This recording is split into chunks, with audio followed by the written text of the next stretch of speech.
चाहिए। माताओं को बाएं हाथ में कलावा बनता है, अविवाहित बेटियों के लिए दाएं हाथ में कलावा बनता है। किसी नारी ने विवाह न किया हो तो जीवन भर उसके दाहिने ही हाथ में कलावा बनता है। पुरुषों के लिए दाहिने हाथ में कलावा बांधने का विधान है। कलावा हमारा ही रक्षा सूत्र कहलाता है, इससे रक्षा होती है। पूजा के 16 प्रकार हैं, उसमें कलावे को वस्त्र के रूप में लिया गया है। उसका मंत्र है वेद में। हमने तो यहां तक भी बोला है, जिस घर में कपूर, सुपारी, कलावा और जनेऊ, एक चीज और कौन सी रह गई है, चंदन, ये चीजें जिस घर में है उस घर में वास्तु दोष नहीं रहता। ये चीजें आपके घर में होनी चाहिए। जैसे आपके घर में दाल चावल मिलता है, ये पूजा की सामग्री घर में होनी चाहिए। कपूर बाग सिद्धि कर देता है। कपूर के बिना आरती पूरी नहीं होती है। जहां जिस घर में सुपारी होती है, गजानंद उस घर को छोड़ के नहीं जाते। ये सुपारी पैदा ही हुई है गणेश के लिए। कहीं गणेश जी की, जगदम्बा की प्रतिमा ना मिले तो 2 सुपारी के ऊपर कलावा बांध के कटोरी में रख दो, चावल में गाड़ दो, समझ लो गणेश और अंबा पार्वती दोनों ही प्रकट हो गए पूजा के लिए।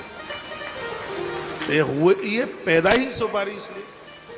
पूजा की सामग्रियों में सर्वोच्च, यदि पूजा के जगह पर जो सबसे ऊंचा स्थान प्राप्त करे, उसका नाम सुपारी है। लेकिन ये दुर्भाग्य है कि लोगों ने उसको पूजा में कम और सरौते के द्वारा कतरने में ज्यादा ले लिया।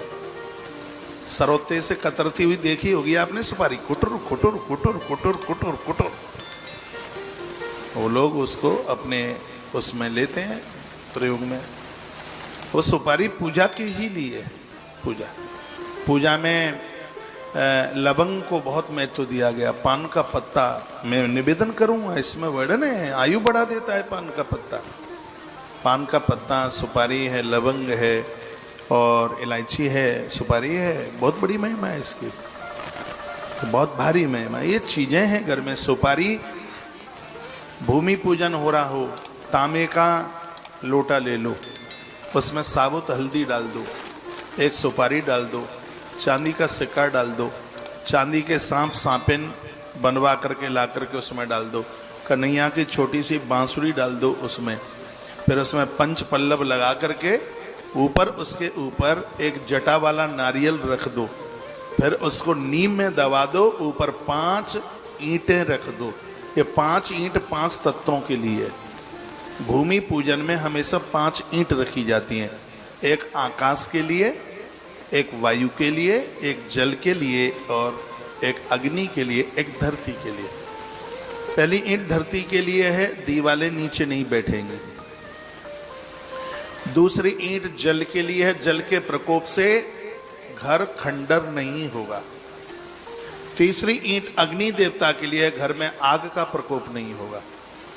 चौथी ईंट वायुदेव के लिए, तूफान के द्वारा तहस नहस नहीं होगा। नहीं तो आंधी तूफान आता है, अरे भैया बिल्डिंगें गिर जाती हैं, दीवारें गिर जाती हैं।